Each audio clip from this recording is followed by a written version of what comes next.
morning guys, ito yung bago nating upgrade na Mangyo.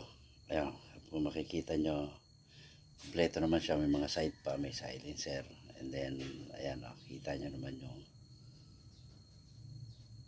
yung clear.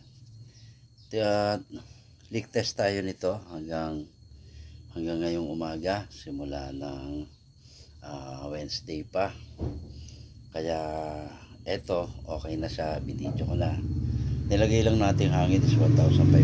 So ayan, 1,500 pa rin.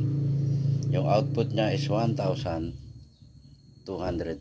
up to 1,300, kasi malalakas po itong ganitong Mangyo, kaya kailangan mas mababa yung output na i-apply, kasi it's either magba-valve lock or overpower. So ayan, ilayo natin ng konti. Ayan. So ayan siya,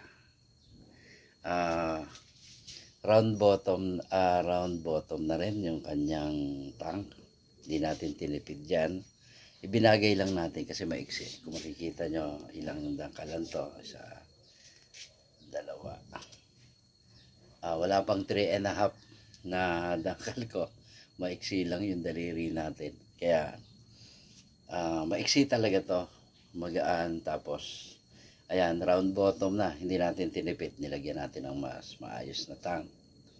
Tapos ito siya, 2 days na wala naman singaw, so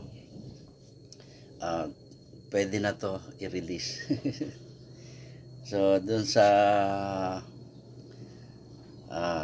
shout out nga pala sa mga taga Bukidnon, yan, especially yung mga taga Maramag. Ito po ay isa sa inyong mga kasama dyan.